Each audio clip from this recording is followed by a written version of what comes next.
we start the sound of like sirens in the background. Sorry, y'all. Welcome to Baltimore.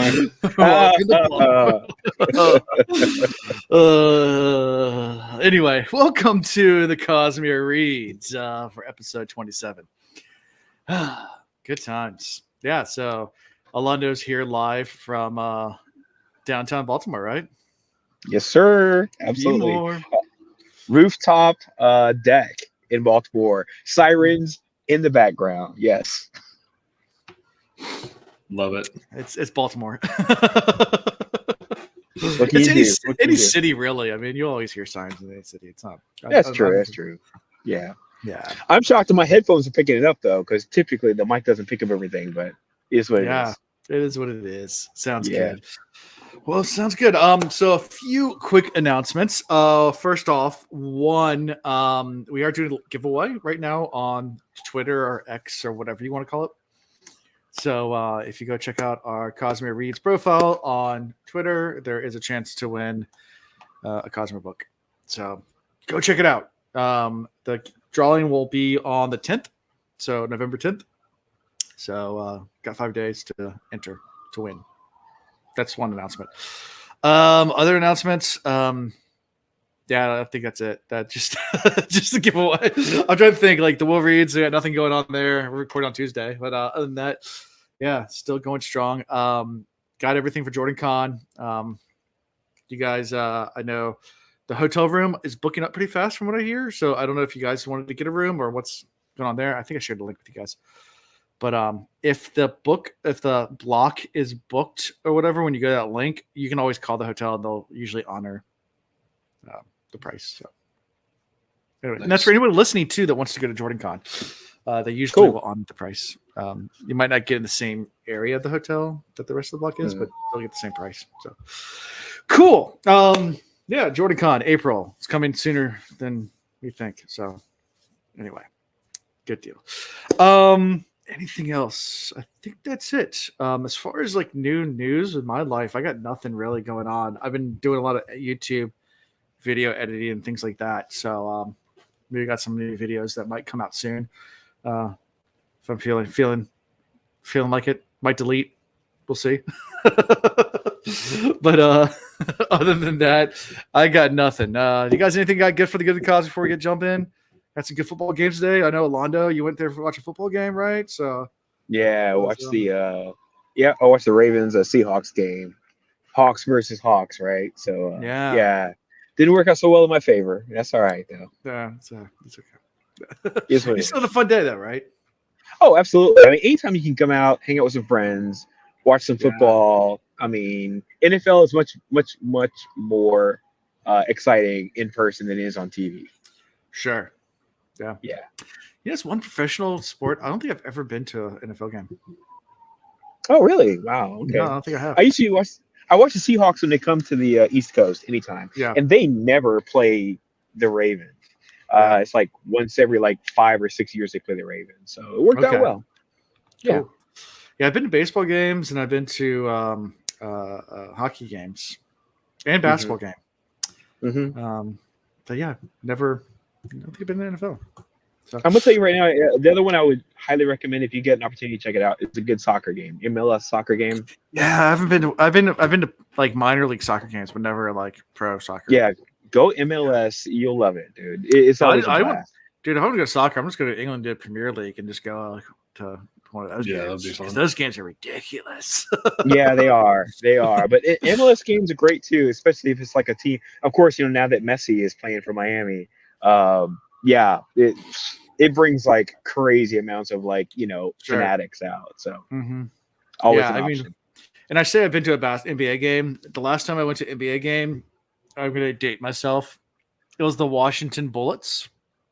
So not even the Wizards. It was the Bullets. Right. All right. And I wasn't there to watch the Bullets. I was there to watch the team they were playing. The team they were playing was the Chicago Bulls, and it might have been Jordan and Pippen. Oh, wow. Nice. Yeah, I was a kid. That's the heyday. That's the heyday. That was the last NBA game I went to. Very cool. Yeah. Nice. Mm-hmm. So Rodman not there? I think Rodman was there too. Nice. I think it was during There you that go.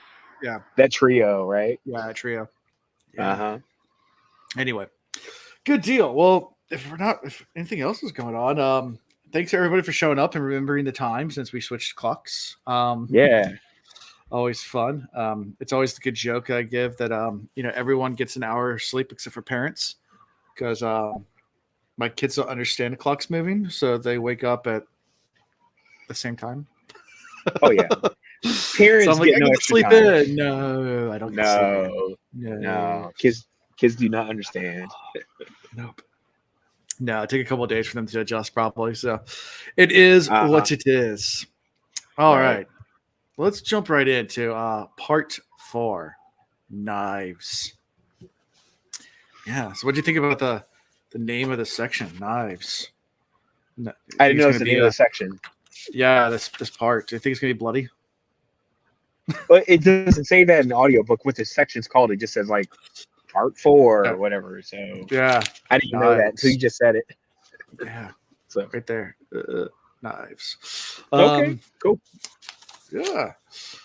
So getting right into it, I guess where we left off last time was Penrod being elected, and I asked you guys, do you think Pinyard is working with Mr.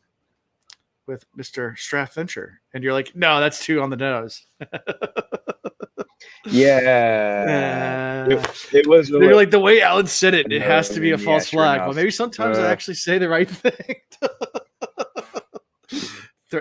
Just distraction. Yeah, distraction. I love it.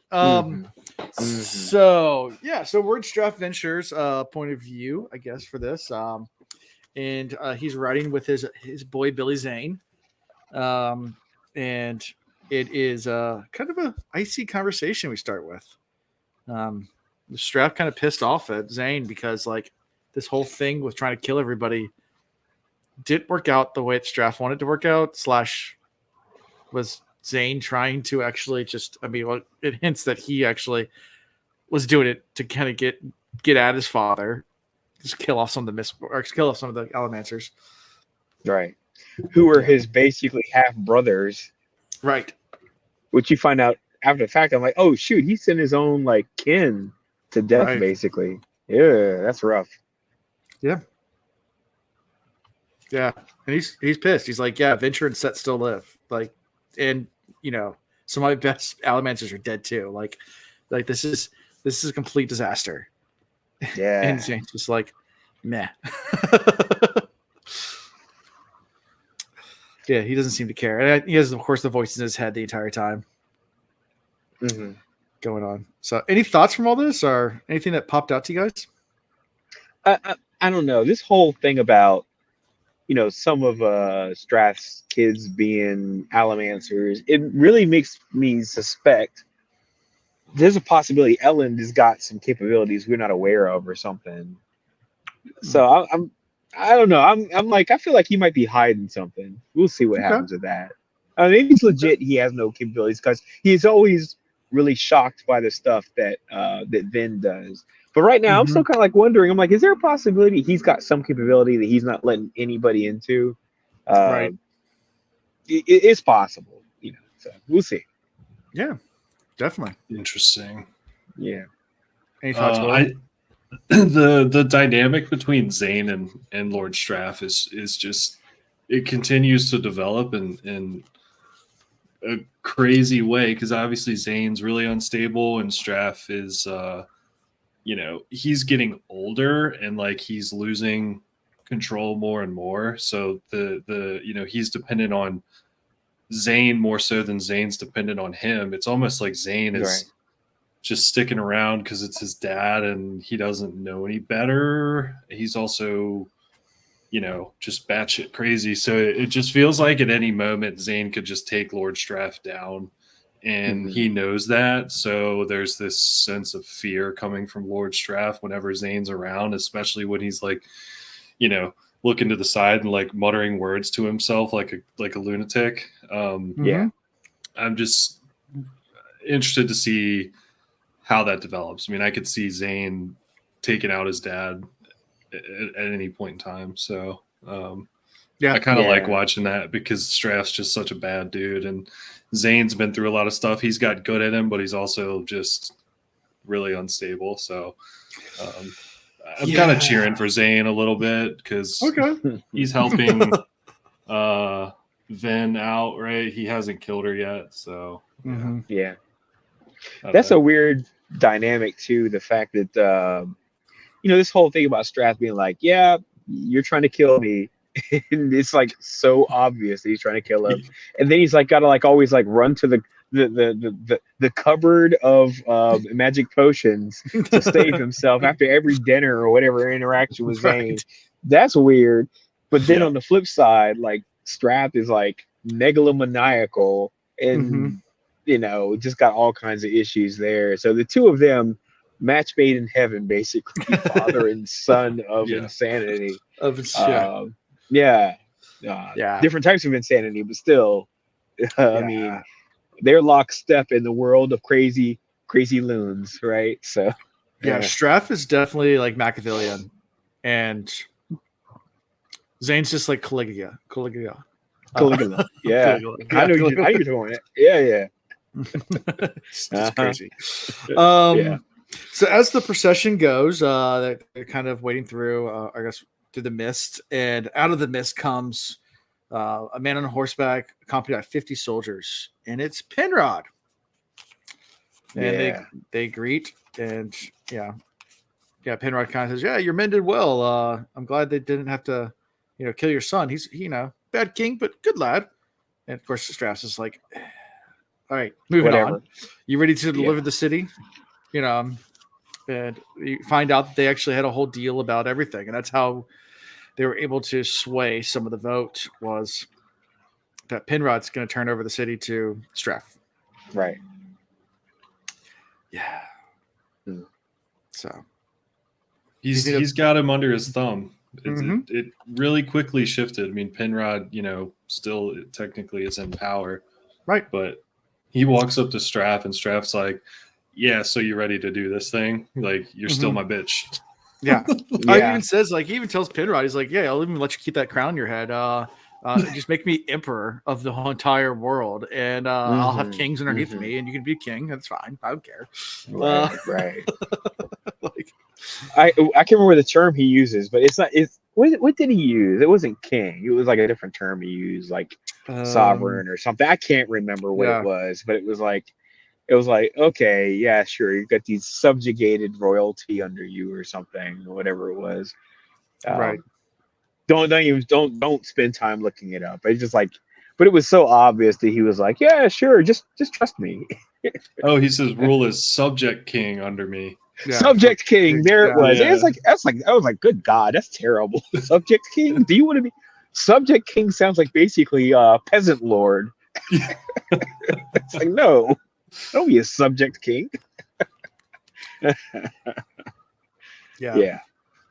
And the reports on Vin, apparently, that she fell afterwards, but was not killed. Right. And Straff even asked, like, "Hey, could you slip her something, maybe? Since you guys are feeding her." And Penrod's like, "I don't think that's a good idea. Like, the constitution of Mistborn's. Like, she probably survive anything I give her, and then just would be game on when she's better." So, Right. Yeah. And Penrod's like, "Yeah, you don't have to fear her. She's nothing." And all Straff can think about is like what she did to him, and like draining his emotions, and like how she's like, yeah, she's a lot more powerful. Don't underestimate her. Mm-hmm. That really messed with him. Mm-hmm. And then they shift to talking about the Koloss coming. And he's like, "Have you seen what a Koloss army does?" Like, yeah. You have to look at that as well. Mm-hmm. And reassures him also that Vin won't attack you, not simply votes to give you command of the city. If the transfer is legal, Elend won't allow it, and she does whatever Elend says. Is basically what Penrod said. Right. So you don't have to worry about it. As long as it's legal, Elend will take the moral high road. Yeah, Sure. Emperor. I don't know if he used the word emperor. He used something. Do you guys have that in front of you? Oh no, Yes. no. The term was subject king. Terra. Yeah. So thank you for trying. But yeah, it was definitely subject king. Whatever. I just remembered that whatever the term was, it was very. Right. I feel like it was a little disrespectful the phrase that was used, and so yeah, subject king was definitely the thing that it like stuck out in my mind. Oh, yeah. The moment I heard it, I was like, oh god damn, that sounds serious. That sounds terrible. Yeah, but he I said, mean, yeah, Straff's quote was, for a long time that this land didn't have kings. Right. It had something greater, and now that the Lord Ruler paused, but I can be an emperor, and you can keep your crown and rule as such a king. So yeah, he did say, yeah. he could be He did emperor. say emperor. You're right. Yeah. He did, Yeah. but I was just thinking about the phrase where he was used for like all the Sure. underlings. It was Yeah. that subject king thing, and I was like, oh, I don't want to be no subject king. Yeah, No. definitely. Yeah. So after all of that, that's when I guess Penrod leaves, retreats, and and Zane and them start to talk more because Zane's sitting right there through all this, and that's where Zane's just like, "I'm surprised you lasted this long, Dad." And he's like, "What do you mean?" He goes, "The poison. I'm surprised you're even still standing." Like, Oh my god. Roll eyes on this. He's like, first of all, the fact that he ingests anything in the presence of his son is stupid. I mean, look, this dynamic is just crazy weird. It's the most dysfunctional thing I think I've ever seen. It's like, hey, Dad, every time I'm around you, I'll do your bidding, but I'm also going to try and kill you at the same time. And I dare you to eat or drink anything near me. And Dad's like, hey, I know you're trying to kill me. I'm going to eat and drink everything you give me because I have to immediately run to the cupboard of like mystery, and hopefully I can eat the thing, the Bezoar from like Harry Potter that's going to cure the poison. It's like, what is the weirdest dynamic? So yeah. Well, he takes off running on his horse, and a soldier puts a spear in him, knows who he is, and he runs the guy over. He runs him over, even though he pulled the spear away. He was like, runs him down. Too late. He runs him down. Yeah. So yeah, he calls for his little mistress, and to get his antidote. And she arrives, starts mixing the antidote, and all his last thought is, Zane has to die. Like, I mean, this guy's probably been poisoned. Let's just assume tens of times, right? Mm-hmm. Why was this the one? He's like, gosh darn it! Now this is the time he almost got me. How dare he? Why would you be like the first time and be like, he's got to go? Yeah. He's like, the first time, shame on you, but the 21st time, shame on me. Gives him a lot of second chances. He's a good dad, all right? Second chances. Try 20 second chances. Good dad. He lets him screw up and lets him keep on coming back. Right. I'll forgive you for stabbing me in the scrotum this time, but next time. The dynamic's so weird. So weird. Yeah. But yep. So do you think Straff's going to be able to kill Zane? Do you think Straff's going to take the city? Do you think the Colossus army is going to get in the way? What are your thoughts at this point? Like after this chapter? What were your thoughts? I'm gonna let Will go. I don't really know at that point. Just through this chapter, I mean, they still have to like actually make the shift. So right now, the city, well, most of the city, probably some of the assembly knows there's going to be a change from Penrod to Straff, but I mean, they've got to like make that shift. So there's a lot of like legal legwork that has to be done. So I mean, they still have an uphill battle. Like Set still has his army in the city, right? So, it's just there's so many. Then the Colossus army, like I already said. So I mean, there's still like, it's not going to be an easy transition, right? If he does get in there, so yeah. And he does mention as well. I breezed over this and we didn't talk about it, but it talks about the ATM stores and how there is none.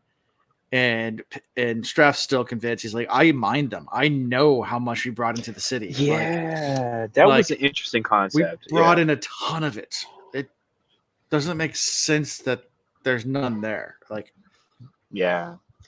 So now I'm really thinking that there actually is some based on some of the things that were said, but it just that it hasn't been discovered yet. I don't know Yeah, where it is, uh, sure. but I mean it. You got to think about how much time it has taken. Now I know they're not mining a lot of it because I mean that was already explored in the last book, right? When Hmm. they find some, it's like really small, like Right. nugget kind of things. But still, they've been doing it for like a long time. And there was this thing about you would get killed if you didn't mine. You know, if Right. you're like one of the workers out in the mine, you didn't mine enough in like a week or so. So Yeah. think about that. Either one of two things happen. You have dead bodies on dead bodies, or they have been mining it, they have been collecting it, and whatever location they're storing at is so crazy secure and secret that it's going to take some time for them to figure it out. Sure. So, Yeah. I'm yeah, still but not that's cool though. convinced that it's not in those little pouches that the Kolos wear. Like Mm. even not reading ahead, like we still don't know what's in those pouches. And I'm curious. I don't remember what Jostis and his family's role was in the city, but I feel like it had something to do with like shipping and logistics or something like that. So I'm Okay. wondering if somehow Jostis has a clue as to where it is, and maybe he's paying the Kolos with ATM, and they're just too stupid to know how valuable it is. So Yeah, I got thoughts on that when we get there. But we'll get there, yeah, at the end of chapter 42, I think it is. Yeah. But I got some thoughts. Yeah. I look forward to hearing those. Yeah. You have good thoughts. All right. Thank you. Thank you. I appreciate that. So moving on to chapter 40. Yeah. Yeah, so chapter 40, Vin wakes up in the hospital bed. Ellen's right there. And he pretty much just immediately tells her, like, yeah, Penrod's king now. Set lost the vote. So did I. So Penrod's now the king. And when Vin goes to touch him, he flinches, which all she can think about is, oh, let me bash on myself some more. Woe is me. He disgusts me. He's disgusted of me now. Yeah. Yeah. It's and this sounds like two teenagers that basically are like so insecure about their situation, and Mhm. they just don't. He's like, I don't think he's gonna like me because he's seen me do stuff, and he's like, I don't think she's gonna like me because I'm not as strong as she is, and Mhm. it's gonna Yeah. probably end up being this unfortunate situation where it's very Shakespearean. I'll just leave it at that. So, Yeah. I find it Well, interesting. yeah. But it doesn't help either that Vin hears Reen's voice again in her head, like he will abandon you. He's gonna Yeah, leave yeah, you. yeah. So, yeah. Yep. It is what it is. Also, Ellen does tell Vin that Osir has a new body, and he comes in, and he's another puppy. Yeah, I thought it was gonna be he was gonna come in and be like some like chiseled dude or something. He's gonna change up like bodies and like he's gonna like No, level up. And no, as much as this guy protested being a a dog. dog before, he went right back to it again. I was like, nice. But he's a good boy. Once you're a good boy, you're always a good boy. Such a good boy. Yeah. Yeah. Anyways, Ellen leaves. Vin goes back to sleep. When she wakes up, she notices someone else is in the room. Well, first she notices that the window's open. Like Right. and she's like looks around real fast in the corner. She sees someone else, and she's like, "Oh crap, it's Zane." Well, first she thinks it's Elend, Right. which is the first time she's made that mistake of thinking they're similar. But it was the first time it reminded me, yeah, these guys are half brothers. I mean, there's got to be some similarities there, right? Mm-hmm. But it didn't Yeah. occur to me until just now. I was like, oh, this whole love triangle thing that I have said is like really manufactured. There could be Yeah. some reality in it because it could be the subtleties of how they're like actually similar. Mm-hmm. I mean, sorry, or their features are similar that actually make some subtleties that of attraction based on Right. that.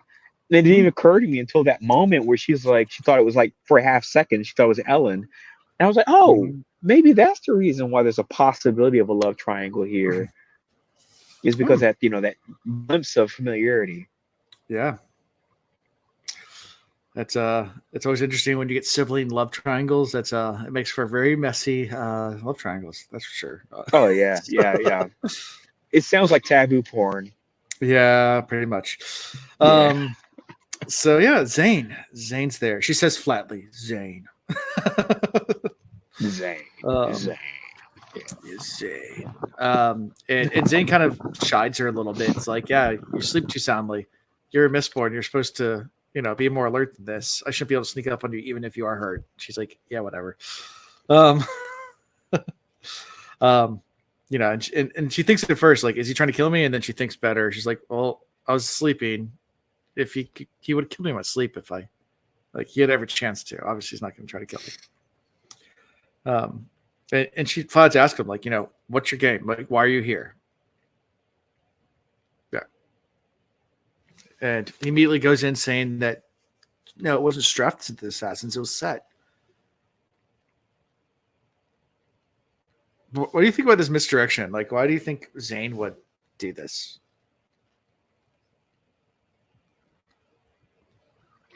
I don't know. I mean, everything he does is suspect, obviously, because he doesn't seem like he's in his right mind, right? Oh, damn. Nice. It's always awkward when my sister and I had a crush on the same guy growing up. Oh, yeah. And for some reason, obviously, it's always different when it's like, two girls after one guy versus like one guy after like, anyway, I track. Or you know what? No. Yes. Yep.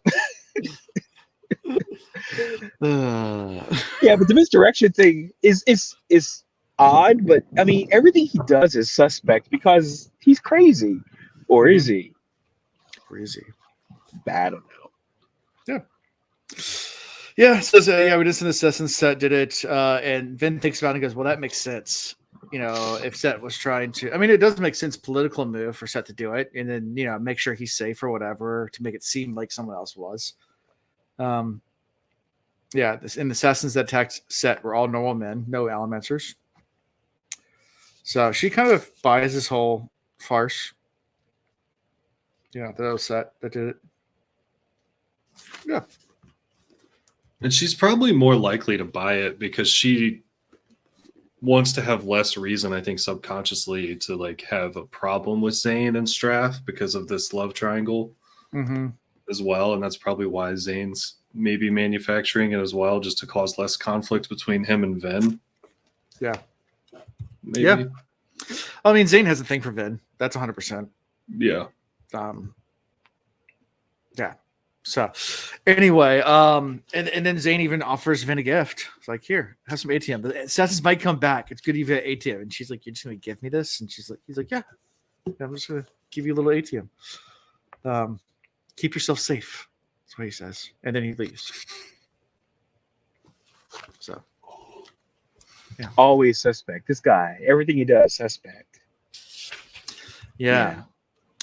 And then we get to actually my favorite part of this chapter, where it's later after this, where Osir comes in to visit Vin and with his new dog host body, and we get a whole lot more talk. Oh, wait, that's right. Because earlier in the chapter, it wasn't that Osir was there. Elend just told him. Right. Right. He just right. But so now this is the part where he actually walks in. Right. Because he gave the the base information. He's like, he's getting more. He's getting. Look at the bones. He's getting more bones. And By the way, I'm wearing my my killer rabbit of Carabaranag shirt from my Python the Holy Grail. I need to get that button. I need to get the look at the bones. Look at the bones. That's right. Look at the bones. Yeah. So, but now it's like real. So now he like walks in and she's like, "Oh shoot, you're a dog." He's like, "Or not," that kind of thing. And so it was. Do you think Osir talks like? Do you think Osier talks with Scooby Doo? Like, row, row. So I'm in the audiobook, so I don't even get to like really like have like a lot of like a wild imagination. It's always like it's got a little grumble to it. It's like I like Tang and my orange juice, that kind of thing. So Yeah. yeah. So no Scooby Doo thoughts in your head? I wish I could, but no, I'm ruined because of the audiobook. The Michael Kramer. Yeah, okay. That works. That works. He's great though. I mean, don't get me wrong. Oh, yeah, but he's fantastic. Yeah, but he's always got the grumble rumble, Retro. So yeah, but right here we get like a lot of information about contracts. She asks him about breaking the contract, and he's like, "No, I didn't break the contract." And he explains it a little bit more that you can't kill. And we talked about this last time. I asked you guys if you thought he broke the contract, and you guys were like, "No, he didn't." So you guys already figured that out. But yeah, he's like, "Yeah, I didn't kill him. I wasn't going to." It's like, "What if it had been an accident?" And she even asked him about that. It's like, "Well, then I would have to go back to my people and be punished." Yeah. But it's only if the injury leads to death, right? Right. Yeah. Right. Yeah. But even then, he was like, if it was a willful act that led to a death, things like go back and like pay penance by basically going before the council of Conjure elves and swinging on the rafters. I assume. I don't know. We don't know what happens. I mean, because how does the death happen with them? A lot of questions. We'll find out, I'm sure. So yeah. Well, so then she starts pushing a little further about the contract. It's like, well, like why would you still make contracts with men? Like if soldiers can't hurt you, like why would you care? Like about like why are you fearful of men? And he says you have allomancy, and she's like, so allomancy can kill you? And he says no. I mean, I can't, but perhaps we should change the topic. Like I don't want to talk anymore. He's giving away all the secrets. And she's like trying to figure it out, and they talk a little bit about that they learn about Conjure theology, that the Lord Ruler was, their father in their religion and everything like that. The Lord Ruler created us. Tells her all that. We are his children. Yeah. And says, and I killed your father. He goes, he's like, yeah, it's a little bit complex. Yeah, he's like kinda. He's always, always not really quite confirming, but kind of confirming stuff. Yeah, he's like, and she even asks, he's like, like, were you around for this? Like, how old are you? He goes, old. He goes, like, older than Kelsier? She's like, yeah, much older than Kelsier. Wait, the fact that that's like her measuring stick is. It's a 40-year-old guy. If you're older than Kelsier, basically you are you're ancient. You're Methuselah, right? If you're younger than Kelsier, then basically you're kind of like in the I don't know, the contemporary generation. Right. But of course, that's not like something a young person would say who's like in their 16s, 17s, 18s, Yeah. It is what it is. Yeah. But he says he doesn't remember the ascension. Right. And she even asks, why are you telling me all this? He goes, because your original question. Why do we serve the contract? Yeah, they go through that. And then this is like kind of where they talk about that, Father took little thought of the contract from the 2nd century of the Ascension. We tried to be independent for a time. But mankind resented us, feared us.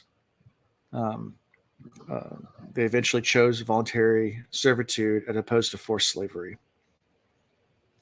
So she's like, she's still trying to figure out. She's like, so why is that a big deal? And then she's like, maybe if I burn some bronze and try to feel for pulses or do something or use emotional allomancy and try to do a little soothing. She's like, that's not working. Maybe if I burn Duralum and like shove it at him. And she does, and he immediately like howls out in pain. And she's like, yeah, interesting. Wait, for a moment she's like interesting, and then she's like, "Oh, I'm sorry," and I'm like, "Geez, I mean, that's rough." I mean, she's like, let's see if this does anything. Oops, sorry, almost killed you. I'm like, And he even cool comments thing. like she's a lot stronger than most Mistborns has been around. Like that it's been years since he's had something strong. Like he's kind of questioning like how did you affect me? That kind of thing. Yeah. Yeah. Man, this I chick, just thought about like Dobby from Harry Potter. Yeah. Does he Nice. sock? is a sock right? Yeah. No, I thought about he's so sensitive. Oh, okay. Yeah. Yeah.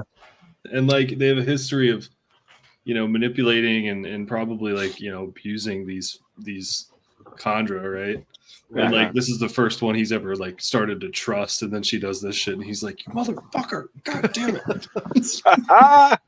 Nice. The whole time I was reading this part, all I thought about was Hagrid from Harry Potter. When he said in the very first movie, he was like, "I shouldn't have told you that." That's like I don't told you that. I shouldn't have told you that. I feel like it's all he kept saying was like, "Oh wait, I should have told you that." Yeah.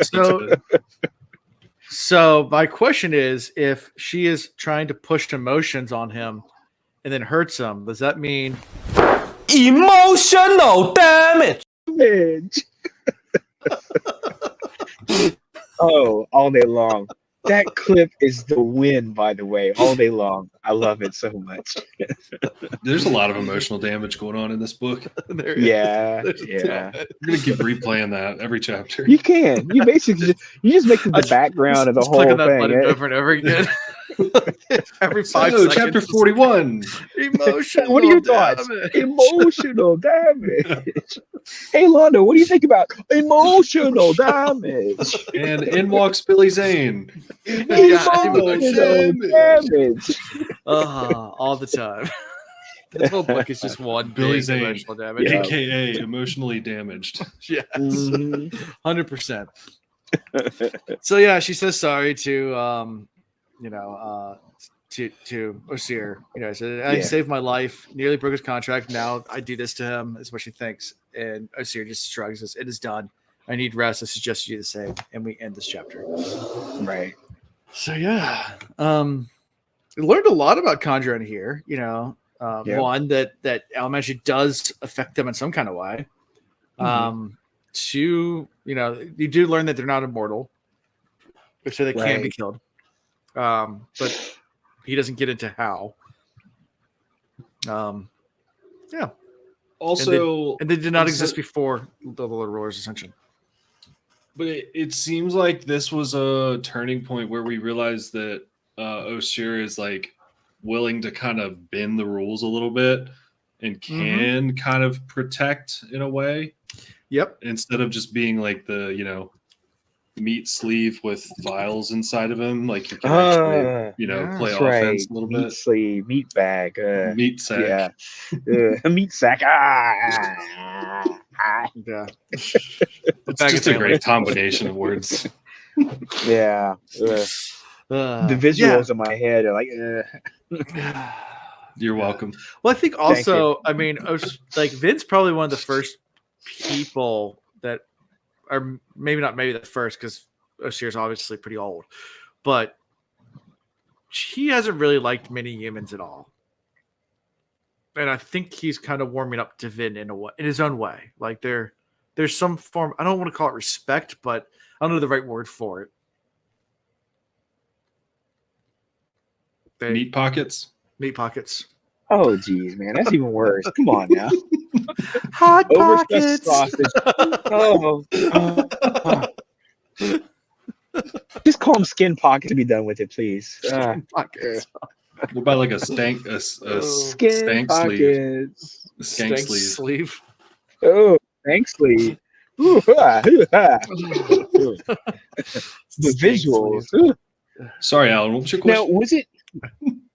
Yeah, wasn't this the chapter that we kind of get the inclination that both the Kolos and the Khandra are creations of the Lord Ruler, or was that in the next chapter or something? I feel like it was right in this chapter. This one? Yep, it's this one. Yeah, where it's so basically it's like he's created these two races, right?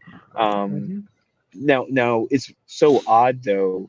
Why? What was the purpose of creating these two races? We really don't quite know that, and that's the thing that's got me more intrigued. I'm I'm intrigued about the whole mist thing. He did something to get rid of the mist, and the fact he's gone, the mists are coming back, right? So there's some deadliness to it. The Khandra nor the Kolos have anything to do with getting rid of the mist. So they had a different purpose. What was the purpose of their creation? Unless he was trying to create this like super subservient, races that would like follow him, without any questioning whatsoever. So I got a question about that. And then we still don't know what did help him get rid of the mists. It's not these races of species of animals or creatures or whatever you want to call them. So it was something else. So it's like, what did he do? So I've got like all the questions right now. I was kind of thinking this was all going to kind of come back full circle and like all connect, but now I've got more questions than I did before. Raphael. I can't answer any of your questions. Of course not, man. This is the stuff that's going through my head. I don't expect anybody to answer. Not expecting you guys to, I know. But at this point in time in the series that we are, that's definitely the things that are like forefront of my mind. Whatever it was he was doing to get rid of the mist, though, I'm still like, what gets rid of mist? Right, and I only think about this because I like Zul's comment here. The two races are unique to this world, and I really like learning about them. Not your average fantasy creatures. No, they're not. Cool. Yeah, they're not even close. Yeah, they are so unique. It's not a troll and an elf. That's your normal fantasy type stuff. It's like an orc or something like that. Yeah. That you like read about, like sure, all the Fellowship of the Rings and all that. Yeah. And with the mist thing, the reason why the mist thing is like really intriguing to me, I think about this because I biked to the gym yesterday, and it was like foggy out, which is weird. It's like it's always when it's like kind of warm, kind of cold, there's enough moisture, et cetera, and it just like was like floating along the along the terrain, and in some instances it was higher than where I was, depending on the elevation when I was biking, and in some instances it was like on the same level as me, and I couldn't like even see through it at all. Yeah. And I was like, what gets rid of fog? And the only thing that gets rid of fog / mist is getting rid of the humidity or adding a lot of heat. So is this guy just sitting out like basically just like convection ovening everything, like fire? And I don't know what he was doing. But that I'm super intrigued by this, right? And how did he do it strongly enough for it to affect the mist everywhere? That's got me. Yeah. So there's I'm gonna share this just because it's awesome. When I was in Malaysia, there's a place in Cameron Highlands called the Misty Forest. And it's up in the mountains. Let me see if I can find a picture, because it's pretty cool. Here we go. Share. So it's constantly like, because the way that you see that. Yes, you're right. That's the way I think of mist. Yeah. This is not as good of pictures as some of the other ones I've seen. It's just the first one I could find real fast. But like, because it's on mountains, like oftentimes you'll see like where like different little hills will be on top, and then you go down to the clouds and you come back up, and like two people can be like 20 feet apart, and there's like a valley between you, and like there's just, it looks like you're on little islands on top of the clouds. Right. Like, it's really cool. Yeah. Yeah. Yeah. But what would get rid of that mist? There's only two things that can get rid of mist as far as I can think of, right? You remove the humidity, or you have to like create not just heat, but either cold extremes would also get rid of a mist, right? So if it was super cold, because there's no such thing as mist in like sub-freezing temperatures, not that kind of mist anyway, because it's at that point in time it would crystallize and fall, so it's not going to like float. So I'm super intrigued by this.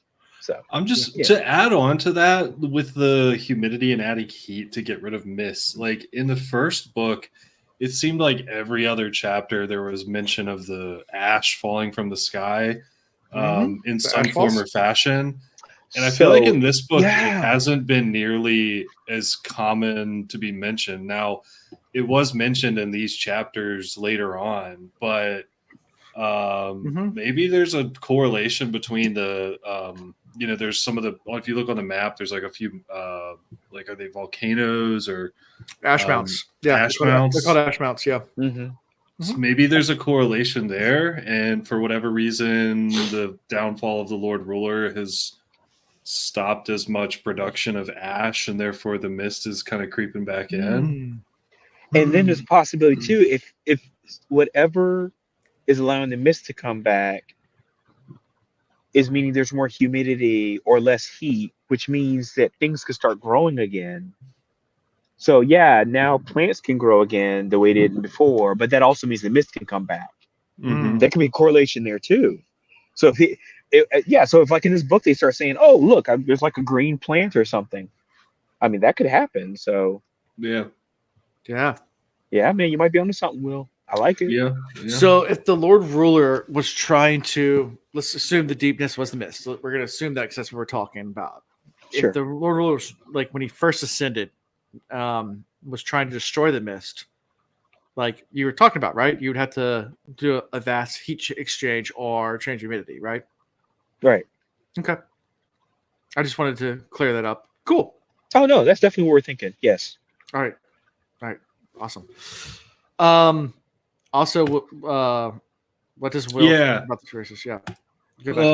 I was, I haven't gone too deep, but I was kind of on a similar line of thought as Alando. Like the Colas, starting with the Khandra, I mean, they both seem like they were created to be subservient in some form or fashion. I'm still fascinated with the Colas and how, they grow and grow and grow, and their skin splits or sags and all that, and then they just go, AWOL and just start ripping their next person up, and they're just fighting willy-nilly. I mean, they just seem like total brutes that don't really have a brain, don't think logically, and they could just be, I kind of associate them to like orcs in Lord of the Ring, where they're just made for damage and destruction. Okay. Then the Khandra, they're also subservient, but they're a little more civilized, but they're could also be used for, spying and getting intel and all sorts of things. And, I don't know if it was this chapter or the next one but they get into the lore with the Ascension, and it's like something happened with Rashik when, he gains the power and just creates all this stuff. It seems like they were created to keep him in power. I mean, it's like he just created everything. He just went wild and just created whatever the hell he wanted. And like, those were the best things he could think of. That's as far as I've gotten with those, but I'm really interested to learn more. So cool. Yeah. You guys ready for 41? Yeah, absolutely. I guess there was another question too. Someone says, what's the difference between mist and fog? I already answered that. Yeah. One's a setting on my house, the other one's not. So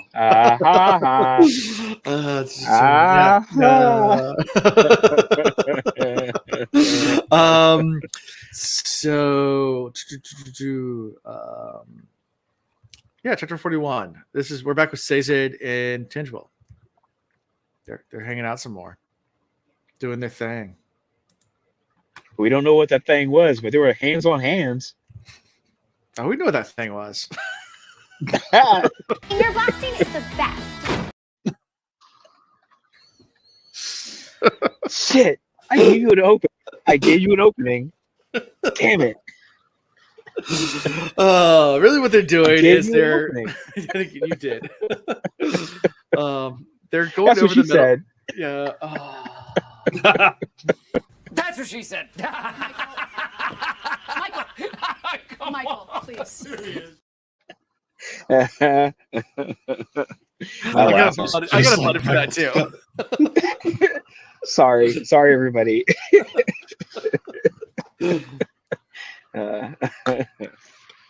All right. Anyways, so yeah, they're going over the metal plate and from the conventicle of Siren and Elendi's logbook, and kind of try to compare notes. And they're just confused about a lot of it because it kind of contradicts itself a lot. And Sazed is really just confused by how it's not lining up perfectly. It's confused why did Quan oppose Elendi taking power of the Ascension to defeat the deepness. Sazed reads the rubbings of Tendril and says there's something wrong, and they can't just figure it out. Like, it just none of it makes sense. Like, why Condra sent Rashik to kill or hinder Elendi doesn't make sense based on what they know. Like Quan built him up. Like, why would you just try to kill him the last second? It's like, right. Like, why would you take him down before this whole journey? Like, I mean, why? Like, why would you even let it go through? Like, what? It doesn't add up. And they're of course scholars, and they're trying to think about this from a very scholarly perspective. Yeah, but it's also an unreliable narrator. True. Like all history is written by unreliable narrators, right? Because everyone who records history has an agenda. I don't care who you are, you have an agenda, right? So. It's not only that, like that's one aspect of history writing. The other aspect is false positives, I guess you would say, like where you can take something and make it true. I might have already talked about this in the previous episode, and stop me if I have, but like I was a history major in college, so we went through like theory of history was one class you had to take, whereas like methods and theory about like how to create history and how history is created. And one of the big things they talk about is how like no one source is a great source. Like eyewitness testimony is never good. Written history is not good. Archaeology history is not good. And even when you combine all of them together, it can still be flawed. And the example they always give is like, imagine 1,000 years from now, the world's been destroyed, and sometime around now, and 1,000 years from now, someone's doing an archaeological dig in London, right? And you start doing a dig, you pull up this book about this great detective named Sherlock Holmes, right? So now you have a manuscript about this great detective named Sherlock Holmes, and he lived on a place called Baker Street. So you start doing some more. So you have the written now history, and now you start doing more digging. Hey, wait, there's a Baker Street in London. Wait, now you have archaeological proof, and you can find the house he lived in. And guess what? It's a museum for Sherlock Holmes, so you can go find artifacts of the pipe that they describe in the book and everything. Like everything started to line up. This is a real person, this mythical person, and ancient histories can be construed the wrong way because, well, you can have a whole bunch of evidence that is just about a fictional person, right? Eventually, it's just made up. So, yeah. I mean, and that's true because, I mean, it's not like ancient civilizations, actually said, well, all of this is in the fictional area of the library and all this stuff is in the nonfiction area of the library. It's just all in this like library, these tomes and stuff. And we're probably reading stuff being like, oh my gosh, look at what they did here, blah, blah, blah. They were like, I was just writing about a guy. I made up a story, and he just did some stuff. And if everybody's like, "Oh man, that must be a religion," it's like, no. I was just. It's kind of like the whole Scientology thing, like L. Ron Hubbard, and the guy was just like he just write all kinds of crazy stuff and whatever. And there happened to be this one book, they just kind of created this whole religious experience for people. And wait, that's not a real religion. You get canceled. I will neither confirm or deny that. Church of Scientology. My name is if we have fans, guys, be careful. I might suffer some emotional damage if you go further. Oh damn it! Here he goes. No, I'm not gonna hit the button. I'm not gonna... Okay. It's too low hanging for you, huh? It's too low hanging. Nice. Yeah. So do you think that there's some falsehoods here? One of them, either the still plates or the logbook itself. I mean, so the logbook, in theory, was written by Elendi himself, right? And these still plates seem pretty old. Written by Quan. So I mean, I guess it's like, and they contradict each other. So, like, what's up? It's just Again, a big, yeah. it's all suspect now, right? It's all They- suspect. They get to a point and they're like, we're missing something. There was something that happened that caused Quan to flip on Elendi. Right. And they're going to, like, they say it's going to take years and years of research to figure that out. It's like, Right. are they ever going to figure it out, or are they just going to come up with their own assumption and then make that fact or history, right? And that's like what you're just talking about with how history gets created. Right. Because you want an answer so bad. And if you're going to spend years on it, eventually you're going to come up with a freaking answer, whether you find evidence for it or not, Yep. Yeah. Most of the time, anyways. No, you're right, Will. You nailed it. That's exactly what happens. People find just enough to confirm their suspicions. I've done that when I used to be in science and engineering, and I would put these hypotheses out, and I would get just enough stuff to align with my theorems, and I was like, yep, that works. Oh, there's Without- actually a term. There's a term for it. Something bias. You know what I'm talking about. Confirmation bias. Confirmation bias. Yes. Confirmation. There it is. Yep. And that's thank you, because I was really thinking it the whole time and I could not remember it. So thank you, both of you, for that. It took all three of us. Yeah. Yep. It With our a village. powers combined. Yeah. Yep, it takes a village. So, but yeah, I used to do it all the time, and I of course, I was much more likely to do that in my youth than when I got older, because I didn't have the patience then. I was like, oh, I just want to hurry up and get done with this thing and move on to the next thing. And I was like, oh, well, the best way for me to do that is just go ahead and just get enough evidence and just move on. But everyone does it now. Right. They say, they say, this is this thing that proves that whatever, and they look for like 3 articles on Google, and there's like that does it, but there's like 13,000 articles that disprove it. But no one takes the time, because once you find something that points to you, that confirms what you already come up with as the right answer, then you're like, oh, it's proven, and move on. And that's not true. Yep. Well, There's also, a reason why we have terrible McDonald's French fries now, is because of confirmation bias. Some guy tried to say, oh, the beef tallow that you use for the French fries is what's giving people heart attacks. Untrue. And now McDonald's has shitty French fries because of it. Well, I mean, they're still good, but not as good as the French fries I had when I was growing up. That's all I'm saying. Yeah. I mean, this opens a whole other can of worms, but like when it's your job to figure out stuff like this and you're under deadlines and you're getting paid to do it, like even more reason to find the answer, whether it's right or wrong. If it's plausible, it's good enough. And then you move on because you got other shit to worry about. And that's such an American thing, by the way. I will definitely say that's something that is much more prevalent here in the States than overseas. I mean, other cultures that I have, interacted with and worked with, they don't buy into that. They're like, no, do the work, show all the empirical evidence, et cetera, et cetera. Did you, find everything that could contradict what you're talking about, what your theorems are, et cetera. But here in the States, we are so quick to try to jump to a conclusion as soon as possible that we're willing to just throw out every erratic data point just because it doesn't align with what our suspicions are. And that's just the fallacy of our culture, because we want answers now, right? Yep. Yeah. When you have all the world's information literally in your hand at all time, because you have access to the internet, but you also have access to all the wrong stuff too. And that's the problem. That's the double-edged story of technology. That's true. Where there's no filter like there would have been before the digital age. I mean, obviously, all of us grew up in a time when we were at least little or younger in an age before. I remember when the internet first came around. Before that, you had to go to the library.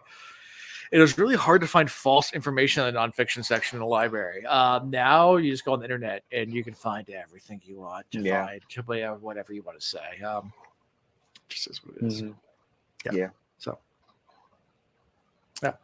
not saying that the libraries were 100% true either. Anyway, we could go down this rabbit hole. We can. Sorry, all viewers. We will get off of our soapbox now. I promise. Yeah. All right. Sorry about that. So they determined, like you said, they need to study more about Elendi's motives and that kind of stuff. And then we switch to Elend, who's just kind of looking over all his failures and how he just wants to protect Luthadel.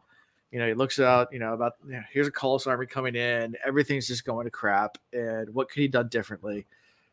So he goes to Sazed and Tendril for advice. And they spent some time debating about, what he did to lose his throne, and they commend him for applaud him for sticking to his convictions. Convictions. Convictions, and, convictions, and all that stuff. So I just wanted this last part of this chapter, what your thoughts were on all this. And I thought that it was we know Sazed and Tindwell have like a thing, right? And it's pretty deep rooted and it goes back.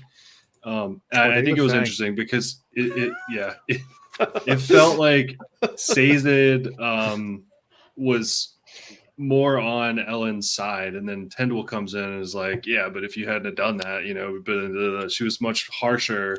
Sure. But they go through this conversation and it gets to a point where Elend's kind of like watching them go back and forth.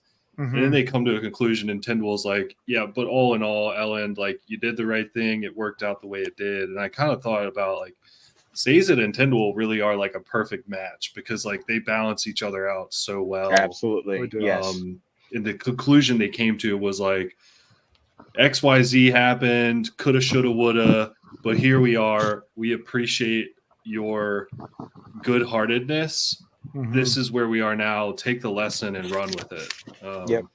Yeah. So that was my takeaway. I thought that was a pretty neat little interaction there, especially with the hand holding. Because Elend busted in there and was like, "Whoa, what are you guys doing?" They were like, "Oh my god." Yep. He's gonna hit the button. You know he's gonna hit the button, right? No. He did not. Okay. I'm holding back. Okay. I wouldn't even try to set it up. Yeah, I think he busted in just as like nobody. Yes. Absolutely. Anyway, so also I did forget to gloss over where Elend talks to Demu about when he wants to know when the next meeting is for the Church of the Survivor, and he's like, you lost your vote, you don't have to be a member of our religion anymore. He's like, no, I still want to join. Right. Wants to join. Yeah. So I thought that was interesting.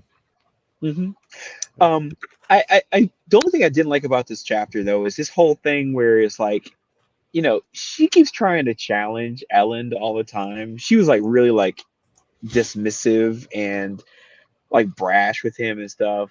And then he came back at her and she's like, he was like, oh, wait a minute, you're doing that purposefully to see whether or not I still respect myself or respect my status. And I was like, does she really need to do that? I don't know. That's just a personal gripe of mine.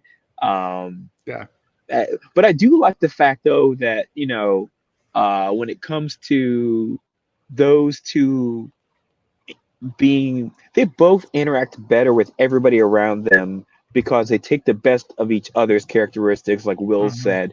And I do like that. They bring out the best of each other. And I like those two together just because of that. So I'm going to go ahead. I'll ship that. So okay. Good call. Is it possible that Tindwell and Strath made all his babies with Tindwell? We don't possibility know at this point in time. I'm just maybe she's hard on Elend because she was a breeder, right? And she's been with a lot of guys, and I don't like to paint that image, but she probably has a lot of dislike. She's probably come to terms with it at this point, but she probably at one point was really just so mad at the world and men in particular, or maybe she knows what men in power are like who she was breeding with. Oh. And maybe she's trying to help Elend grow into that more powerful person so that she can prevent Straff from gaining power back. That's where my mind just went there. Okay. Huh. I like that theory. I really do. That's good. Yeah. That just came Very to my good. head. But I We'll see. love it. Yeah. Rapho, I didn't even think guess. about that. Yeah. So you guys ready for the final chapter for tonight? Chapter 42, the meaning of life, Yeah. the universe, and everything. Yeah. Of course. Yeah. Nah. Yeah, I gotta give my Douglas Adams a shout out. So Ellen, Douglas. Did you what say is it? Dennis? I said Douglas. Oh, I think you said Dennis Adams. I was like, he's not a brother. Douglas Adams. Hitchhiker's I don't know Guide. why. I thought he said Somewhere. Dennis. I was like, Dennis is. I actually have that book somewhere. I don't know where I put it. Somewhere around here. Anyway, Hitchhiker's Guide. Yeah. Anyway, Go ahead. yeah, No, so, you're good. You're good. All right. So yeah, Ellen's working on trying to keep people from freezing and help people out. That's how it kind of starts. Him talking to, trying to discover who's poisoned the city water, keep people from freezing. He's Right. talking to a few of the ska and kind of interviewing people, and one of them tells them that they saw an Inquisitor in Luthadel. And yeah. So interesting. Sus. And of course, I immediately went to, Brother Kelsier. I'm sorry, Kelsier brother. What's his name? Shoot, forgot his name. Marsh. Anyway, thank you, Marsh. Marsh. Yeah, Yeah. I immediately went to Marsh. I was like, oh, okay, Marsh is in town because remember he was supposed to be coming there. It's just that your boy Sazed had like the speed, right? But I mean, he still was heading that direction. It just going to take him longer to get there. And I was like, okay, so Marsh is in town. All right, cool. I thought nothing of it. That's what I thought. Yeah. Okay. I like it. Interesting. Sure. So Sure. Yeah. like it. Felt reports. So also get this guy Felt. He reports on his findings about a spy that may have been poisoning the water. And they're like, Yeah. well, how can people come in and out? Like we barred the city from anybody coming in and out. They're like, well, yeah. So about that, there's underground pass walls. It's like Elend's like, Mhm. I'm not king anymore. You just go ahead and tell me. And him, it's Ham at this point. He's like, yeah, we got a lot of secret ways in and out of the city. Like Right. we pass people through all the time. It's kind of. Uh-huh. I know you had an order, and I know I'm supposed to be on your team, but I didn't tell you about this because it's important. Yeah. We basically had a Marauders map that let us just just get in and out, just whenever we wanted, no problems, whatever, Yeah. It's hard to see from your high towers. Yeah. Oh, absolutely. Yeah. Secret passageways, which a lot of old cities have those anyway. Jerusalem Mhm. actually had one that's I think it's described in the Bible, and people thought it didn't exist, and then they found it. It's like an old waterway outside of the city, and secret passageway there.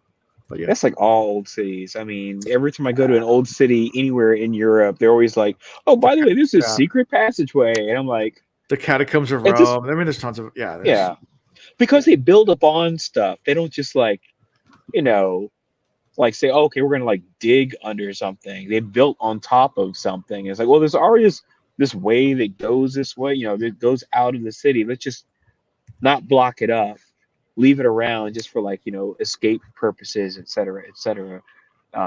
Which of course is smart because it was probably very useful at some point in time. Good for them. Sorry, I meant to click this one. Third Harry Potter reference night. That just reminded me. So on Halloween, I went as a Mistborn with my cool Mistborn cloak. And a kid actually came up to me and was like, "What are you supposed to be?" And I was like, Mistborn from Dementor. I was like, Mistborn. And they're like, "What's that?" I was like, "It's a book." They're like, "What's it about?" Like, the kid's probably Oh. middle school age. And I was like, Harry Potter, but a lot cooler. And he was like, "Oh, I gotta check it out then." I was like, I thought you were gonna tell me the kid thought you were a Dementor. I was like really No. waiting for you to say that. Oh man, No, okay. No, I didn't All think it was Mistborn. Yeah. Anyway, so yeah. So Wait a they minute, got- we're counting Harry Potter references. Do you know how many references we make to Lord of the Rings? I mean, we make so many references to the Song of Ice and Fire. I feel like, and dodgeball and Monty oh Python. yes, dodgeball and Monty Python. I absolutely we have lots of yes. references going on here. What's the other one? Wait, I feel like there's another book series where we okay, Harry Potter, dodgeball. Okay, maybe just those three then. No, we'll just go with that. All right. Go with that. I feel like we make more references to. Oh wait, and Lord of the Rings. We make a lot of references to Lord of the Rings. Yes. All right. 100%. There it is. All right. All great literary works. Except for Right. dodgeball.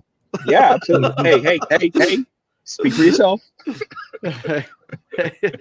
Bold move, Cotton. Bold move. That's right. Dodge, duck, dip, dive, and dodge. So Elend decides to use one of these pass walls because he wants to discreetly leave Luthadel and go meet with his boy Jastes. Yeah, man. Yeah. So, yeah. Gets in a tunnel, gets his way out. It shows that the Colossus gets taken by them, and finds a patrol and says, "Yeah, I need to meet with Jastes."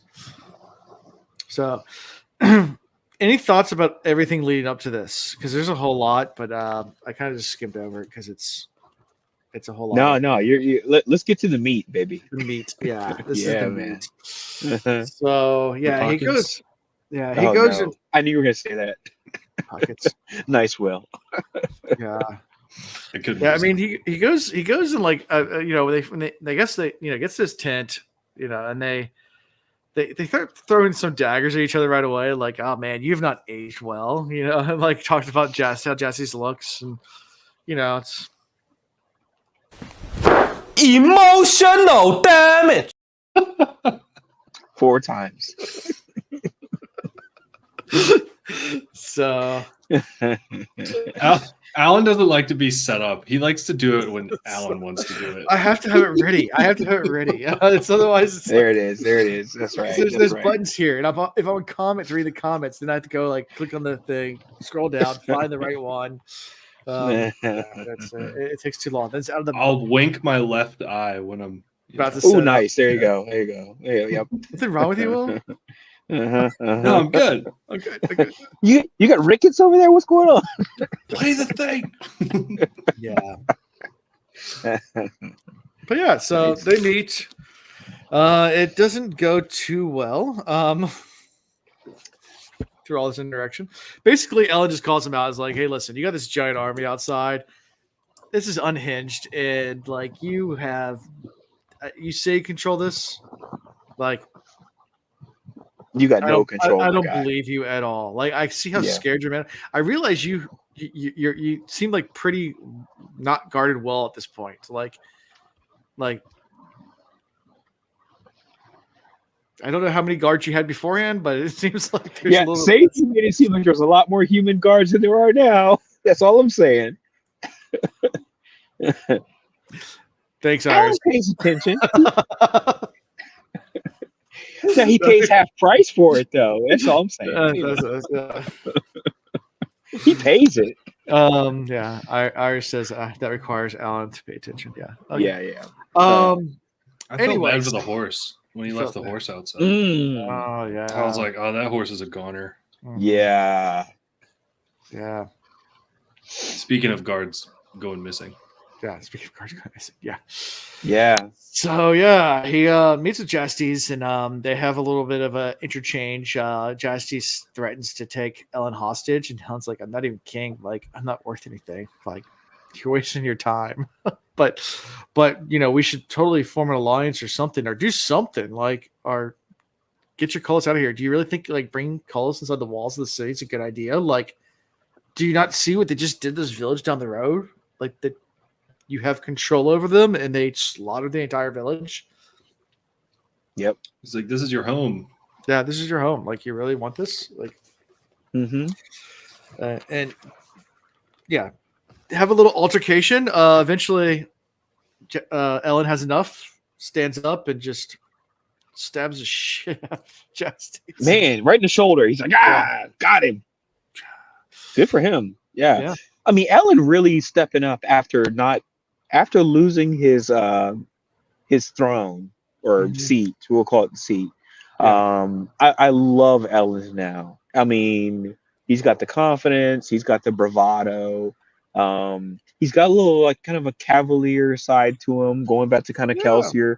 But I mean, because he really should not be doing this. He went by himself, like unaccompanied. You shouldn't be doing this. But yet and still, he's just like, I'm gonna go out here. I'm just gonna see what the people talking about.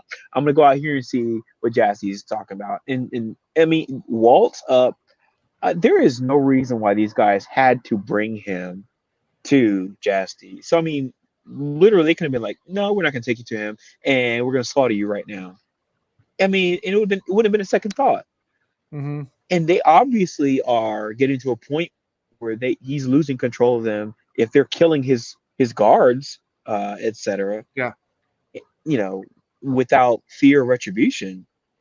Yeah. But I like Elend is like standing up, doing his own thing, and then this whole, you know, kind of just measuring things and saying, yeah, I'm gonna go ahead and just, you know, take my boy out, take Jasties out here. I'm gonna go ahead and just hit him in the shoulder because I feel like I can't. This reasoning thing's not gonna work. Right. And so he's like, let me do something else and just force the situation, force the issue, right? I mean, he's trying to tell him the truth. Like, hey, listen, you're an idiot. Like, you say which he you is. control this, you can't. And like, and at this point, Jassy calls for his guards. Like, I'll kill you for that. Blah blah. He's like, oh yeah.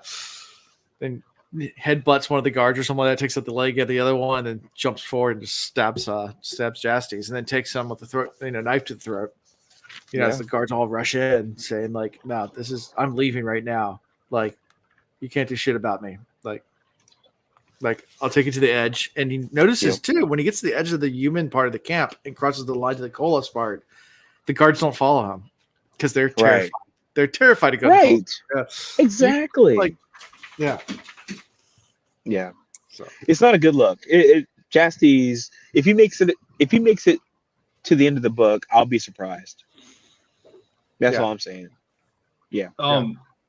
Just to add my 2 cents there, going back to the conversation with Sazed and Tindwell with Elend, and how, he went through this whole experience of losing power and learning from the lesson. Like, I think at one point he says like, "Oh, so you mean like to be a good leader, I have to tell a bunch of lies?"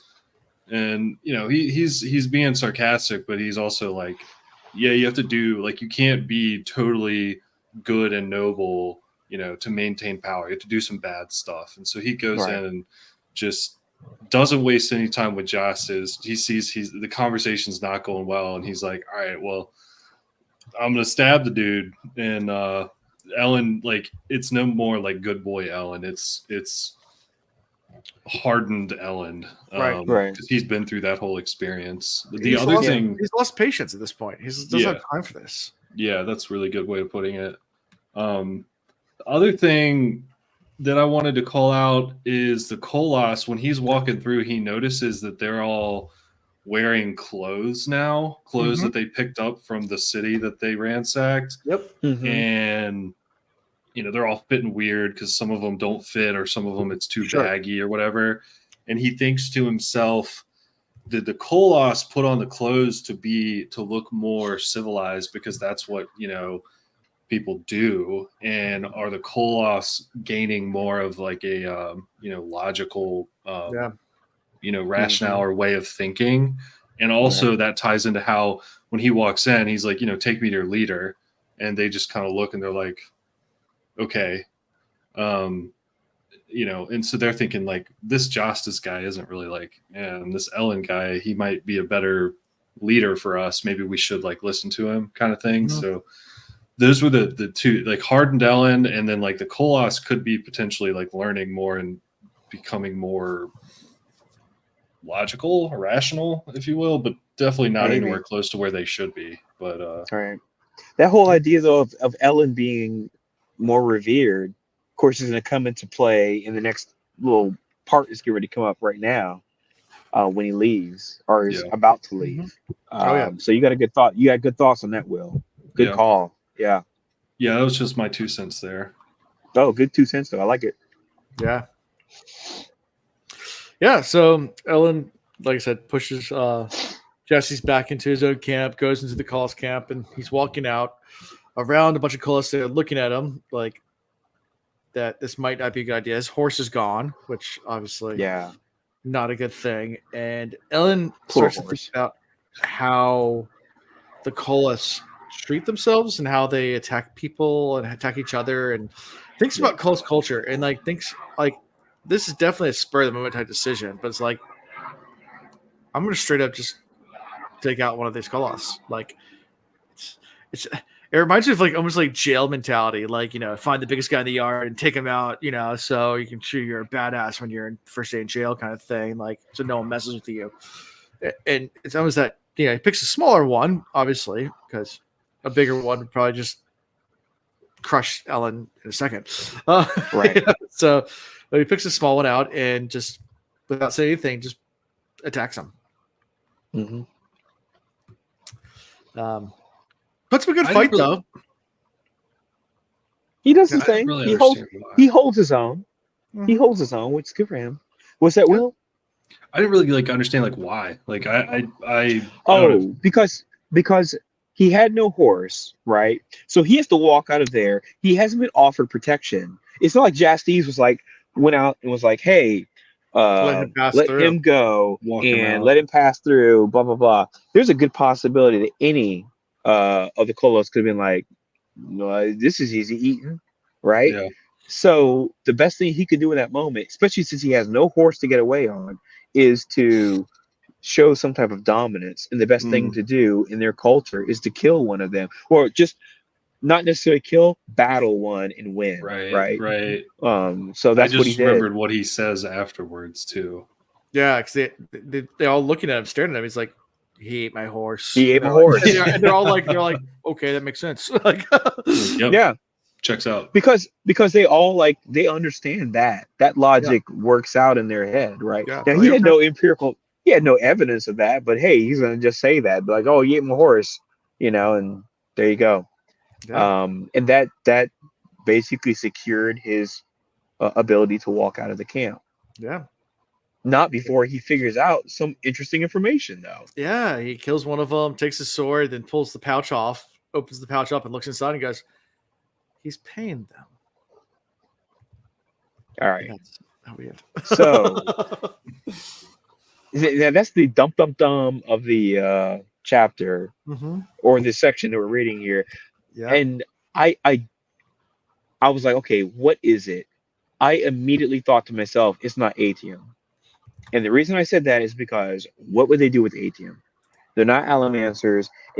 Atium to somebody who is not an Allomancer and who is not in the aristocracy isn't going to care so much. So I was like, it's got to be something else. But what would Colossus do with currency? These don't seem like the kind of people who are like out here trading coins and stuff. It's got to have some type of value that they recognize. So I have no idea what it is. Yep, that's what it's got to be. It's got to be. It was 2 Charizard cards, and they were like, "Yep, finally, I got the Squirtle and the Snorlax I've been looking for this whole time." Yeah, exactly. So, but my kids at least just pay them Pokemon cards. Shit, that's currency from anybody who grew up in the '80s past, or any kid who just grew up. It's big now. Oh shit, yeah. It's $10,000 for a freaking Charizard card. I mean, Pogs. Yeah. Pogs. Yeah. That's going way back. There's a lot of Beanie Babies in there. That's what it was. Squirrel. So I don't know what it is, but I don't think it's Atium though. I think it's I don't know though. But I'm still trying to figure out what currency would the Colossus care about unless they could use it, trade that currency in for something that's really valuable to them. Because everything they want, they can just take, right? Yeah. So I don't know what silver coins or something doesn't make much sense to me. That's all I'm saying. I don't know. What would you think, man? I don't know, man. Honestly, like I just love how they stop it right before they tell you what's in the pouch. So Yeah, it's a good lot of cliffhanger. question marks. I mean, Yeah. I think there's a chance it could be ATM, but I think that's honestly, I think it's too obvious. But Yeah, I do. I don't want to rule it out. Nice. What's in the box? Nice. Yeah, There it is. I mean, they could be aware of the monetary value of ATM, but I would like to think it's neither ATM nor some sort of currency, and it's some other curveball that we're not even aware of. Right. That Right. is valuable to the Koloss, like you said. Yeah. So, but yeah, just question marks. I don't know what else it could be. Maybe maybe some skooma. I don't know. Yeah. Skooma? Skyrim. Did you guys ever play Skyrim? Yeah, No, yeah. I've never played it. Oh, I've never played it. Oh, Skooma. wow. Okay. I didn't know what skooma was. Sorry, you lost me on that one. Skooma was like the meth The of currency? Skyrim. Oh, it's not Okay, the math. It was gotcha. like all like the crackheads, like guys, scuba. Yeah. Oh, Got any nice. Okay. skooma? Gotcha. Okay. Maybe the Koloss. I just once like was to an get fucked up. adventurer like you, and that took an arrow in the knee. And then I got hooked on skooma. I got hooked on scuba. Oh, geez. Yeah. Well, maybe when I get this PC built, I'll be able to like play some of those games. I just haven't gotten around to playing a lot of stuff. So. Yeah, Skyrim's great. Skyrim's good. I mean, it's Yeah. an older Cool. game, but it holds up. It's still great to play. Okay. Still good. Yeah, Yeah, we had this conversation about it, and I've heard that it's brutal, but I hear it's like fun. it's fun. It's The fun. gameplay is really good. Yeah, I've heard. The The actual gameplay is storyline's great. the storyline's fun. It's great. It's fun. Okay. I look forward to it. So, anyways, so that's how we end this chapter with what's in the bag. What's Yep. in the What's bag? in the box? What's in the bag? Yeah. I got Maybe lost it's looking the for the Fortress bones of of- Solitude. You got lost looking for the Fortress. Solitude's just north. You just go north until you, Just go really far north. or you can just buy a carriage for like $5 and it'll take you to Solitude. Anyway, it's a long walk if you're gonna walk there. That's for sure. But anyway, that's. But yeah. So, any final thoughts or anything else in your notes that you had that we missed? Oh, good question. So why would the Kolos care about being paid? What do they have to buy? And I said think about it. Elend shows more king-like characteristics now, not being king, than he did when he was king. It's good. That's a good take. Yeah. Yeah. Okay. Cool. Anything from you, Will? Anything we missed or anything? Okay. No. This is a lot of juice, a lot of build up, but Yeah. Mhm. I enjoyed these chapters. I did too. Yeah, You can feel the I enjoy these tension starting chapters to more grow. than the last. Yeah, I enjoy these chapters a lot more than the last. I want to say 4 episodes of the show. I love the dynamics between the characters and everything. They're focusing less on the spy craft and getting to the weeds of things. And then I love the fact that because this whole manufacturer thing between Vin and Zane, I hadn't been buying it up until this point in time where she woke up and really thought that might have been Elend. And I was like, oh, now there's a possibility that there's these subtle characteristics that the two are kind of similar to each other. And now I can kind of buy it. Because I've been saying up until now, I didn't buy into this whole love triangle thing. But now I'm in. So, yeah, I feel like these 4 chapters really changed my perspective of the whole book. Yeah. I see more Kelsier style plans coming now that Elend isn't on the throne and he's Right. back with the Yeah. crew. So I'm looking forward to what's coming next now that he's gone and talked to the Koloss army leader. And you take that feedback back to Ham and friends, and there's about to be some bloodshed. I think That's inevitable. it's inevitable, right? Yeah. Yeah. So, Raffo. Yeah. Mm-hmm. Bravo. Absolutely. Yep. So, favorite character? Oh man. Can I say my favorite couple, of course, right now is Sazed and Tinwell. I kind of like Tinwell. those two, right? I like those two. That's good. It's a good take. It's a good take. I like the couple. I mean, if I don't know what the couple name would be. Chat, please help me out on a couple name for Sazed and Tinwell. Sadewell, Sazed? Tinzed. Yeah, I don't know. Something. Come up with something. Tased. But I like Tased. I'm good with that too. But yeah, I like the couple together. I mean, individually they're good. They're okay, but I like them together. The dynamic is really, really cool. Love Did it. you say Sazed is just okay individually? Emotional damage.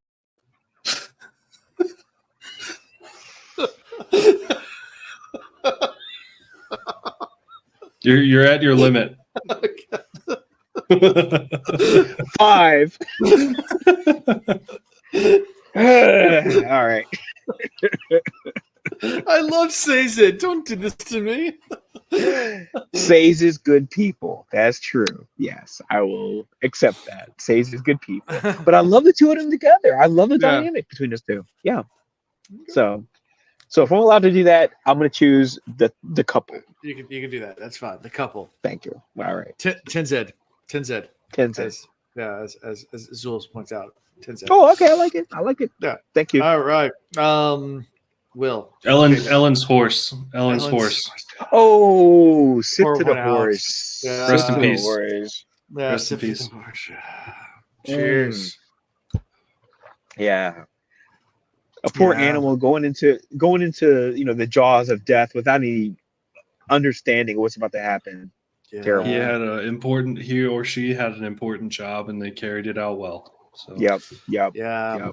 I would say Breeze, but since Breeze is not an option in these chapters, I'll have to go with Ham.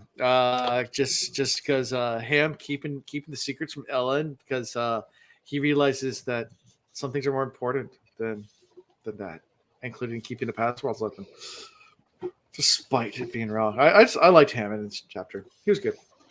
These chapters. I would pick someone off the wall. I could pick Ellen. That's the easy softball one, but yeah. Right. But pick someone else. By the way, I'm going. I'll be corny and say this drink goes out for all my ponies out there. Oh. There you go. Sorry, I had to puns. Sorry. Yeah. So next week we'll be doing 3 chapters. 43, 44, 45. Right. The week after that, before we record, so we'll do next Sunday, and then that following week, sometime during that week, is when we have to do a live recording because chapter 47. Is that Thanksgiving week? No. Or is that the week after Thanksgiving? No, it'll be the week before that's like Thanksgiving. the 20th, the 19th. No, it'll be the Thanksgiving week when we record the chapter. So it'll be the 19th when we record the chapter, but we'll do the live reaction sometime the week of the 13th or sometime that week. Okay.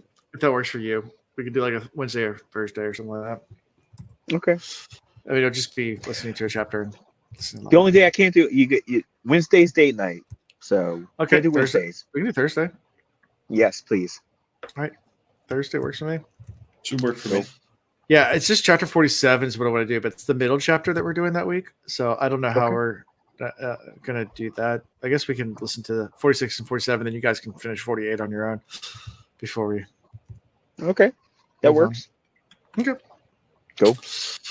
Cool. So we'll next week though, it's like I said, 43, 44, and 45. So yeah. Any final thoughts before I kind of do my sign off thing? Oh, you're gonna do sign off. Hooray. Yeah. So how you can be found is thecosmereads.com, where you can find links to all fun stuff like our Discord, our merchandise, our Patreon. If you want to come watch us do a live reaction to a fantastic chapter, you do have to join the Patreon. Unfortunately, it's going to be for Patreon. Not only. Unfortunately. Fortunately. Yes. Update your spreadsheet. What, Alan? Update your spreadsheet, Alan. I'm confused. Anyway, yeah. So, find another button. Is that? I need to find more buttons. Apparently, I'll be adding more buttons to find. Nice. But yeah. So, So yeah, so come go ahead and go to the website, find ways to get to our Discord. It's the Will Reads Discord, but we have a section for Cosmere. It's great. It's fantastic. Come join it. Follow us on all social medias, all that good stuff. And like, subscribe, obviously. Helps the algorithm, feeds the algorithm gods, and helps promote this channel so more people can find us. Also, go to Twitter so you can enter to win a book, because why not? Absolutely. Yeah, it's a free book. So, yeah, and that's all I got for this week. And I do have an outro. So, see you guys later. Thank you for watching the Cosmere Reads. God stay fresh. God stay fresh.